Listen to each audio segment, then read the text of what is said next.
you would just kind of have to pivot. And I think it's almost like at work where in some roles people are think strategic, now think tactical. And so on one hand, you're like, okay, what are the big decisions we're making as a family? And my dad, except for during a few hospitalizations, he never lost his cognitive abilities. And so wow. That is a blessing, but also talking about end-of-life care with someone who is at the end of life is no joke either. So you're like, okay, forms and who's going to do what and when do we make decisions? But then it's like, wait, think fast. Did you bring the handicap placard? Welcome to Authentic Conversations. I'm your host, Ryan James Miller, and I believe the way to freedom, fulfillment, and success ultimately comes by living as the most authentic version of yourself. If you're ready to live the life you've dreamed of, you're in the right place. All right, welcome everybody to another episode of Authentic Conversations. I'm really excited today, especially because of even just something that was said offline right before we got started. So if you're watching, you're staring at Jenn Walsh. If not, you are about ready to hear her speak. I had a opportunity, as I do with so many individuals, to connect with Jenn online. We do business in the same space, employee benefits, health insurance, and Jenn has spent an extended period of time leading organizations, which she did so successfully, and then decided a few years back to get out on her own and go for it, and has been incredibly successful in doing that. I'll say that for her. I'm sure she would be too humble to totally brag about it, but not just from what I perceive, but from what I've heard from lots of individuals that have worked with her and agencies that have worked with her. She's done an incredible work. And so for that, now I will say, Jenn, welcome to the podcast. Thank you so much for being here. Thank you. I'm excited to have an authentic conversation. Okay, so let's dig into that. I think it's super fun. So I mentioned just a second ago that, offline you said something that I just think is a great place to really get started. And you said that many months ago, I posted something on LinkedIn and it just kind of dropped this authentic grenade in front of you. And I've never heard it said like that, but I think it's so good. And so I know a little bit about your story. We've had some conversation around just kind of the experience you've had, particularly over the last few years. So why don't you share with everybody just kind of a little bit about what the last couple of years has looked like for you as you have started a business, as you've dealt with a lot of personal challenge, and I'll just kind of interject as we go, and we'll see where it flies from there. Great. Well, like many people, I went to LinkedIn on a particular day. I think it was back in November. And there I am on the scroll. And here comes Ryan and saying, here comes his next season of his podcast. And, we're all out here, having our own challenges and learning along the way. And so I'm trying to I'm scrolling in LinkedIn, my professional space, and this authentic grenade hits me because the question, yes, while I'm an entrepreneur and I have experienced the typical challenges you would expect building a business over the last almost 5 years and in the midst of COVID and so on and so forth, particularly in the midst of that scroll, it just hit me right in the heart because my dad had just died a couple of months before. And over 2 years, the experience of caregiving and the myths that were deconstructed, things I thought that when this happened to me, how my sisters and I would show up, it just really struck me. So there I was, just trying to be all professional. And my sisters and I joke as we went through that process with Dad, like, we don't have time to kind of process this right now. So I said, I'm just going to put that in my little box of suppression. And I'm just going to put it in the box and then we'll come back to that someday. So there I was thinking about client service or employee benefits or something. And I'm like, someone's telling me I need to talk this out with Ryan. So I literally stopped what I was doing and sent you a note and said, I have no idea if this is even what you are talking about. But if you want to talk about caregiving, bringing someone to their knees, I'm your gal. So here we are. Yeah, no, I think that I think that's so relevant in so many ways, because I'm sure there's a lot of people that, I'm not exactly sure how old you are. I'm 44, about to turn 45, and my parents are getting close to, the age of, they're in their mid to late 70s, and it's like you just start to never know, when things are going to happen. And so obviously, I think that's in the back of some people's minds that already heard you say what you said, like either they've dealt with it or they will, or there is some other challenging time that they have been or are about to be presented with. And I think that in the same vein, it's like, okay, you said something there, which was, we thought we knew how we were going to handle this. And yet it sounds like it didn't end up. I mean, maybe it ended up the way you thought it was, but it didn't go the way you thought it was going to go. And so maybe you can be a little bit helpful there in kind of painting a picture of what were you assuming things were going to be? Kind of how were you preparing yourself, your family, whatever for that? And then how did that actually impact you? And how did you start to wrestle through that? Great. So I think that when you try to show up every day and really be intentional and grateful for the blessings you have. So my parents married for, 55 years. And my sisters were close. So the three of us are, 3 girls in 4 years. We all are, my sisters and I live in the Bay Area. Mom and dad were 70 miles away. They have healthcare. They have community. You go through the list of challenges that most people have in this world. And you want to be grateful. And we are grateful. And yet, caregiving and the healthcare system in the world today is so crushing that even when you have all those advantages and the privilege of education, advocacy. I mean, surely I would be able to figure out my parents' bills, doctor's appointments. I've been 32 years in the employee benefits arena. And while I haven't specialized in Medicare, I mean, I would think I've got a better than average chance of advocating. Yep. And so when I say that, it's like you think, and now, sure, I'd rather spend money on other things, but also access to funds, 2 sisters who are also willing to help, mom and dad have their thing. There isn't even, money can't even buy you out of this issue. And I am hard pressed to think of many other things in life that you can't exchange cold, hard US dollars in exchange for your time. And so the number one thing I would say to anyone listening is that it is a complete myth if you are thinking, well, I'll just get someone to help mom or dad. That help does not exist in the way that they are thinking. And so that's just to anything I can do so that people can feel more, at least not the shock and awe and surprise. And practical. I'm kind of practical default. And so that's kind of the genesis of that. So I have all sorts of tactical tips, strategic tips, things that people should keep in mind.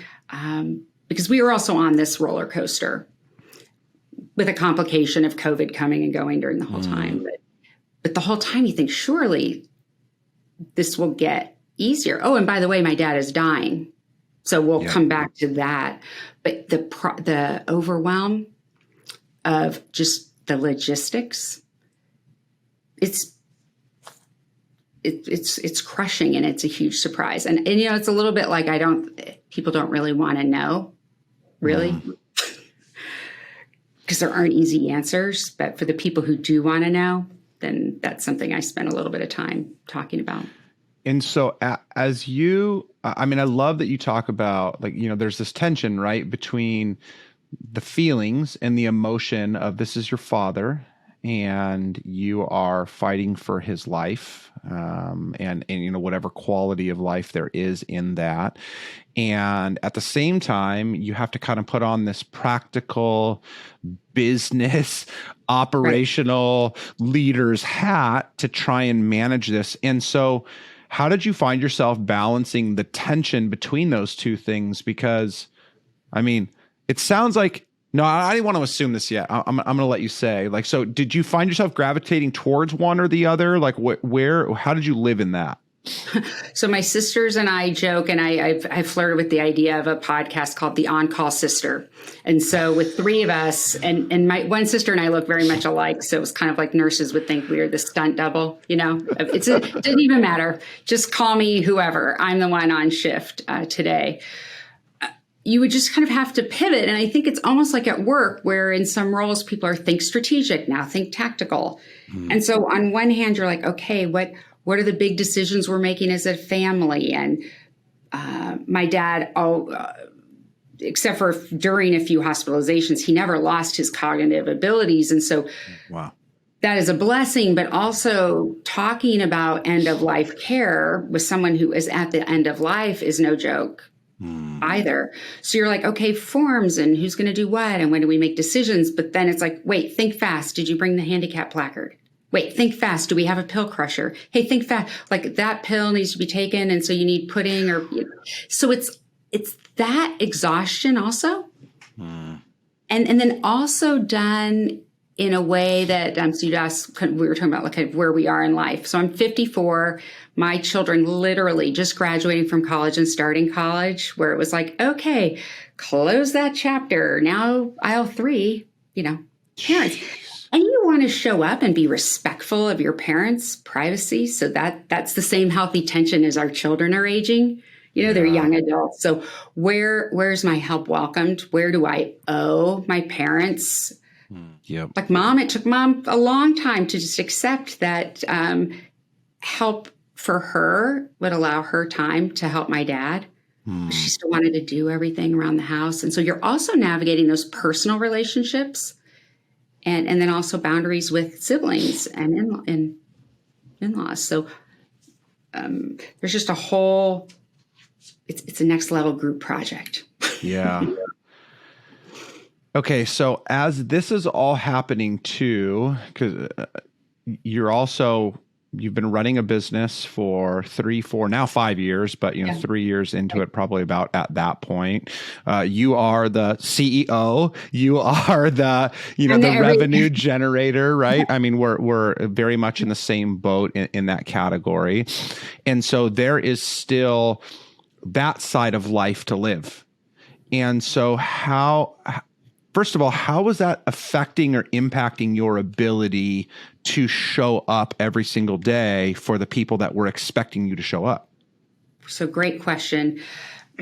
At the core of it, and it took this level of family crisis to do this for me, because I have like the idealist galore, right? And so I had to just get very intentional. Look, my current clients are the priority and family. And so a bunch of things went to the next year list.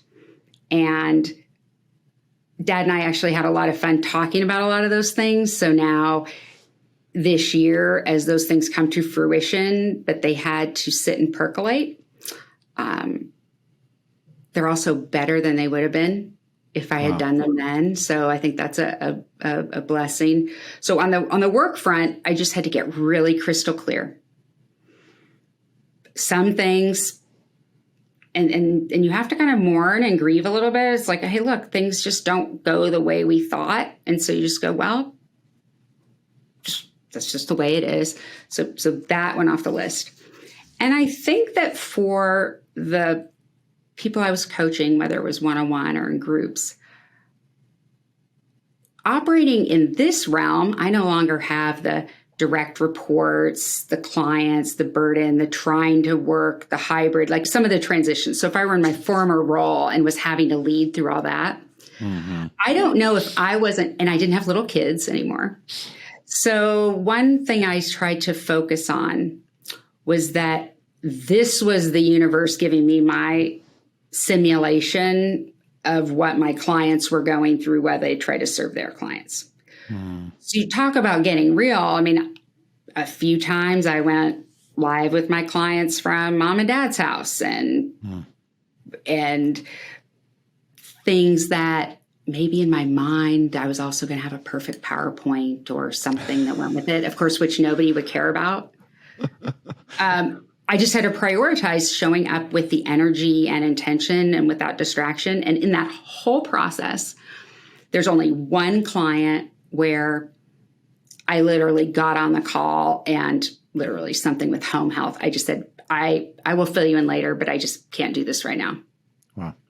One of my largest clients, I first met from a waiting room in the ICU after being up all night. Wow. And of course, I could have canceled that call, but partially that's what was kind of keeping my energy. Yeah. Like I needed a bit of the consistency, and maybe other people who've gone through it would know what I mean. Because some people say, well, why don't you just not work for 3 months? Which could have been an option. Mm-hmm. But honestly, I needed a little bit just for my mental health so then I could show up the way I wanted to. So I think that was the benefit, is that somebody else might have been trying to lead their client with kids homeschooling, right? Because this was all during COVID and post-COVID. And I was modeling for them what really matters, and pretending that we've got everything all together is probably not helpful. So they were watching me do that live, and we got it all done, and we did great work one way or another. Well, I think that there's a lot of really great lessons there. I want to go back more to the care, but I think there's a lot of great lessons there. So one, it sounds like the clients that you were working with sounded really understanding and empathetic of the situation, right? I mean, it wasn't ideal. I like, no matter what excuse, good reason or whatever we use as a story, we still have to show up and deliver. Absolutely. But for it sounds like your clients were understanding and empathetic to the situation, which is something that I preach so much, and I wish people really took to heart more, which is the right type of client is far more valuable than the revenue that client produces. Oh, yeah. Because, if this would have been strictly business and you wouldn't have chosen those clients wisely ahead of time. I mean, again, you do have the liberty to do that, but if you would not have done that, then you could have put yourself into a situation where little by little, you just watched every single client leak out the back door that you had worked so hard to build in the first place, right? Right. Or if I, in that time period, had operated from scarcity, like I have to just go get any other clients, or say yes to work that's not ideal, that would have taken time and energy so that my ideal clients didn't get my best work. And so I think that there's also something to it there, that to build a life so that you can just say, I can't say yes to that project right now. Yep. Because my energy, has a priority with my existing clients. And then also I think it's playing out, like, what's the worst that would happen? That I knew that if I reached a point that I really couldn't fulfill any obligations to a client, then I could just call them and say that and give them their money back, or make it right, or find another solution. And in the end, that didn't have to happen. Now, partially because I was blessed with 2 other sisters. So we literally had a master calendar where we had blocked out in red, like, unless it was like we were at DEFCON 10, who was in rotation. Yeah. And so that also, in kind of time management, allowed me to keep the business going. And then one sister in particular would say, I would say, well, this and that. She goes, but remember, you made that up. Like, nobody else knows that that's what you're planning to launch in 2 months. So there's really no downside to saying, oh, okay, I guess that'll be 2023. So I think that's another really good kind of like practical takeaway. It was, and you mentioned this earlier, but the people around you, the fact that you had your sisters there, that you guys were so supportive of each other, that you were able to work through this like a team. And again, for whatever people will potentially go through in the future. Like if we're looking at this in hindsight, this doesn't work anymore, but something like this is going to happen to every single one of us. Whether it is, I mean, eventually all of our parents will pass away, God forbid, that's just the way it happens, but like that will happen. But there are other tragedies that are going to take us out of the pocket, that are going to pull us away from the ideal, that are not going to allow us to do our job or run our business or whatever. And I think it's so important. Like you were fortunate enough that it was your own family. For other people that don't have that, there are still other opportunities out there to build good tight relationships with other people that can still speak into those things, right? I mean, that's just got to be such an important part of what got you to this place. Yeah. And I mean, I even think back through a study group that I was in for over 10 years. We still have this wild text string still going. We haven't formally met for 4 or 5 years. But they're like over the years became my personal board of directors also. And several of them were going through several things. So as life ebbs and flows, to your point, whether it's to augment your blood relatives or to just really being intentional, like who are you surrounding yourself with and who are you building your career with? Because, if you're aging and progressing in your career, most likely these life events come up. So several of us lost parents, and they were very good also to talk through kind of, if I only have time to do A or B, which do you think is most impactful? Yep. And so I think part is being open that these are things that are eligible for discussion. Yeah. And relevant. Just like how much would you price for this project? Yeah. It's like, do you think this is the best investment of my time? That's good. So as you reflect back, I mean, it's pretty fresh. How long ago was it that your dad passed away? He died May 24th. Okay. So really fresh. Would you have done anything differently now that you've been able to reflect back on it, whether it was during that season of time or even shortly after your dad passed away? I mean, do you see that there's anything you're like, now that I know, I wish I would have done or I could have done? The list is short, which is a blessing, but one is literally with the logistics of his funeral and service. And my son was graduating from high school and there was all these things in this rush. And we had the event to honor his life. And I ended up with a client on the East Coast where I did a large event for them, a webinar at 6 a.m. Pacific the next morning, which is a bit ambitious and on the West Coast, but I do that from time to time. I mean, I have done it. And the adrenaline, like the cortisol that had been pumping through my body for a couple of years. I mean, honestly, I was like, in my mind, the crisis was over.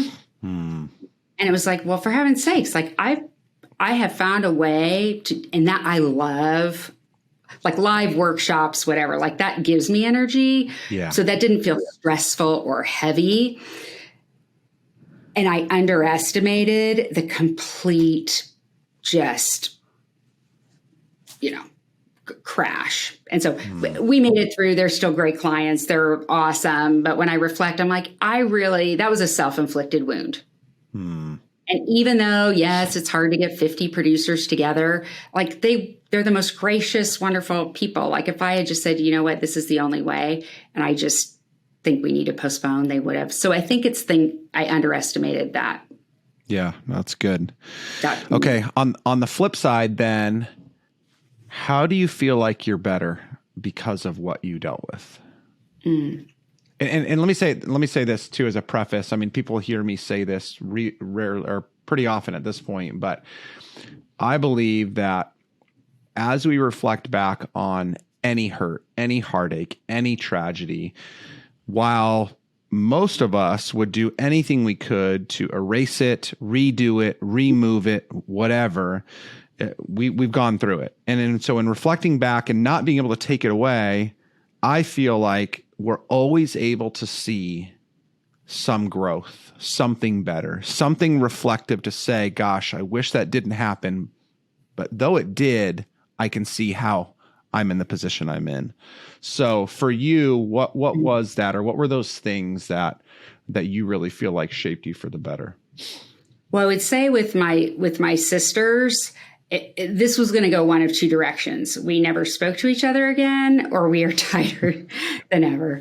So, I mean, some of the dark moments, but also like dark humor was my coping strategy. So just kind of the laughs and some of the jokes. And I mean, we've now been through like this shared experience. And I know in a lot of your life experiences, I mean, whether you're related to people or you go through a traumatic event together, those are new kind of neuron connections that I have with them. And the other would be my sister's husband and my husband did anything needed. Like they showed up. And so we would say to our kids, you see, like this is like when you choose a life partner, good times and bad and sickness and health. I am quite sure the day John and I got married 25 years ago, he was not picturing my dad's health, but when the rubber hits the road, I mean, literally, I was like getting called 2 a.m. I grabbed the dog. I'm driving, an hour and a half away. Or I'm going to go to mom and dad's and I'll be home in 2 days and I'd be there 12. Yeah. And so I think the partnership. And then third, where it all kind of comes back to my entrepreneurial endeavors and helping people think about talent and supporting people to do their best work, not only having raised 2 children while always working, I feel like I took a crash course in 2 years that I can also bring an additional flavor, addition to that conversation so that people aren't naive about what may or may not happen to their workforce. Because I think a lot of times people think about, how many of my employees might have children. But if we think about the insurance industry, we cannot afford for anybody to retire too early. Right. There just aren't enough human beings. Yeah. And so I think, modern workforce planning starts to build in the broader perspective of caregiving. Yeah. And along that line as well, this idea of, equity and women and men in the workplace. Men need to do their fair share of caregiving. This can't all fall on women. Yep. And a brief shout out to if you live in Chicago and your parents are in Cleveland and your sister-in-law are there, I invite you to go and spend a week and find out what supporting mom or mom and dad really looks like. Because we were also lucky because we were all here, but there are a lot of people who are dispersed. Yeah. And having empathy. So like, what can you do if you're the sibling who's far away? So I think that's kind of the third thing. So my sisters and also them being able to bring this empathy to the workplace. Yeah, it's awesome. Well, and even in that, I heard you say something else that, there was a lot of things. So I think that I take away, so marriage is just a hot topic and button for me all the time, no matter what. I just can't get away from talking about it. And so I think that wisdom in that experience early on, like that's not something that you sit down and have marriage counseling, premarital counseling about, right? No one talks about, well, okay, what are we going to do when our parents get old? And, do you want to take care of them? Do you want to make sure that we've saved enough money so somebody else can help it? So I think that's an amazing thing. That's just one of the things that young couples never talk about. So I think that that's phenomenal. There was another thing in there that you said too, that really stood out to me around employees. You talked about, like this industry specifically, but employees and, like them having these types of experiences and talent. And so one thing that I think that most employers overlook. So we live in a day and age where the mental health discussion is getting better. But I believe that the mental health discussion is only becomes a discussion once the shit hits the fan. Right. No one really ever talks about it previous. There's few organizations that really pay attention. And I'm sure you would agree with the fact that if you have somebody that is internally broken, whether there's a past hurt that's undealt with, there's something that like they're living in a broken or challenging marriage, or they're caring for, an elderly parent or relative, that will hinder their ability to perform at their best, which just unfortunately damages your whole organization. And yet organizations spend so much time, effort, and energy focused on all these hard skills, tactics, strategies, process, which are all good in and of themselves. But they spend invest almost everything into that and none into helping their employees to prepare for the battle that comes, or to help them in the battle before it gets to the point where they've lost everything. So do you feel like, maybe even more so now, it sounds like you're the type of person that would have done this before, but in your coaching, when you're working with organizations, is this something that you're regularly trying to talk about even when they're not asking for it? Yeah, but I regularly bring up things they don't ask for. My company's GenuineShift, so genuine, authentic, kind of we play in the same world. So that's kind of my jam anyway. And to say, look, it may not be presenting itself yet, but my whole thing is we're in the business of avoiding risk and surprises. So let's at least, where we can, educate our own employees. So if I'm an insurance broker, my own team, that we sell expertise, so our people are our product. So we should probably, make sure they are able to do the consulting we've sold. But also such a great thread to bring into just the employee benefits arena. I mean, if you think about even just this simple thing where most firms are so like before 65, after 65. It's like, well, with the aging workforce, I mean, you look at a census, how many employees are about to turn 65 or their dependents this next year.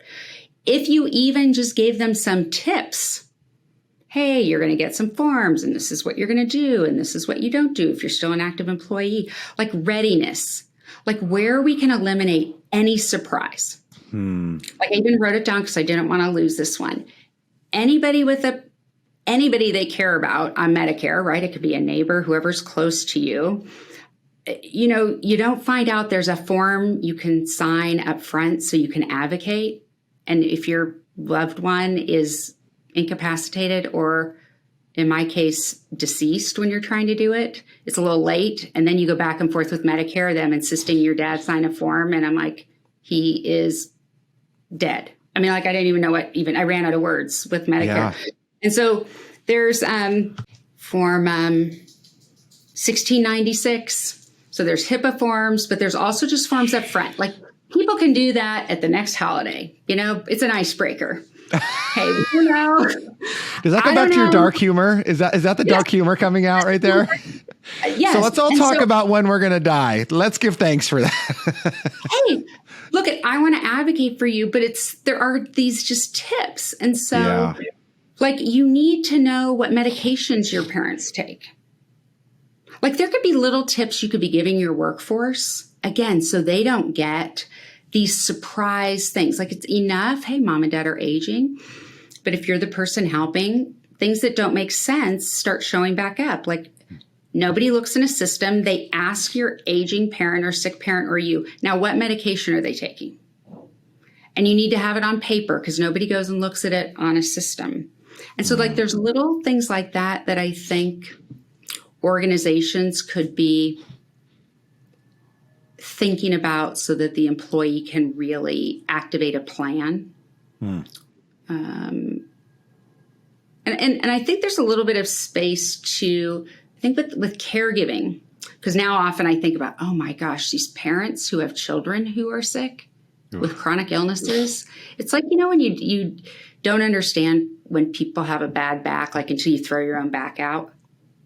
Like you're like, oh, I've like looked, I've seen now things that give me a whole next level of empathy for what other people have been navigating for a long time.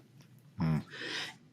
And I think there's a group of people who, when it comes to parents, their relationships are complicated. And even if they aren't the ones doing the caregiving because of whatever has happened in their past, that comes with a bunch of feelings also. Yeah. And so I just wanted to acknowledge that, because it's another chapter or a book of our lives, and ignoring it doesn't mean that people aren't suffering. Yep. So we might as well just acknowledge that this might be pain, and we can make it a less painful. Yeah. Through our efforts. That's so good. So good. Well, Jen, I mean, it sounds like you made it through so well. And I know that, going through my own roller coaster of life, in it never feels as good as being on the other side of it. Again, obviously grieving the loss, but still.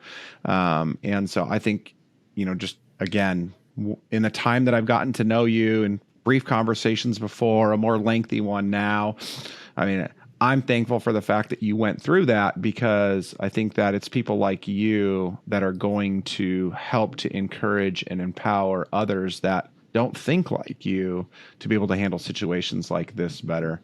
So thank you, for being willing to jump on the grenade as it was thrown your way. Is there any kind of final word that you have? Anything that you just, if there's anything that I say today, this is what I want you to hear. And it could be something you said or something that you're just waiting to drop in the moment. I think it's more just an invitation that if anyone wants to reach out and share about their caregiving journey, or how they're rumbling through it, concurrent to kind of transitioning to kind of next phases of their career, you're not out there alone. And if you don't have siblings or somebody else to share this journey, I often just thought, how would I have done this? And so if that is a role I could play for anyone, it's just an invitation to reach out, and I can be there, phone a friend. And I can recommend, we also all picked our own sorrow snack. So Ruffles were my sorrow snack. And so you have to find all sorts of coping mechanisms, tactical and strategic. So, and is there like a Ruffles flavor that was it for you, or was it just a plain old Ruffles? Plain. That's so good. That's so good. Party size bags. I'm gonna have to figure out what my grieving snack is. I don't know yet. Well, Jen, I think that's a great place to land. For everybody that's listening right now, I mean, as always, I want to encourage you to deal with the things that you're dealing with. It could be, I mean, even Jen, when you were talking about,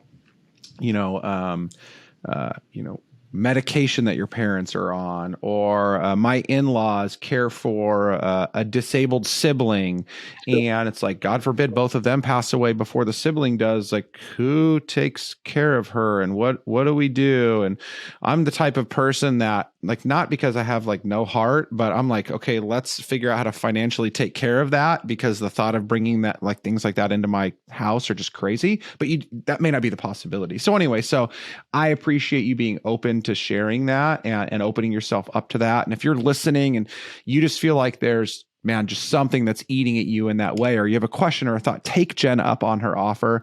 We'll put her contact information into the show notes so you can reach out to her. She is busy, so she's not going to drop everything in the moment, but I'm sure she'll get back to you in a timely manner.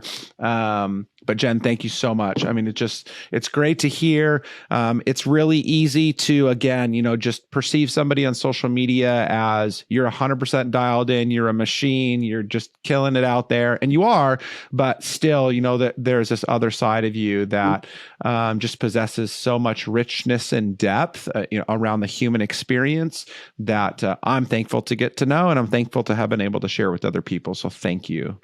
It's my pleasure. Awesome. All right, guys. Well, as always, that wraps up another episode of Authentic Conversations. If you have any questions, comments, concerns, you can reach out to me. You know where to find me. Want to do my best to support you in your endeavor to be the best version of whoever you have been called to be. Thanks so much, guys. Talk to you soon. Thank you for joining me on this episode of Authentic Conversations. If you are ready to live the life you've dreamed of, I'm here to help. Head to ryanjamesmiller.com/podcast to begin your journey. And if this episode impacted you in any way, pay it forward by sharing it with someone you know. I'm Ryan James Miller, and I'll see you next time on Authentic Conversations.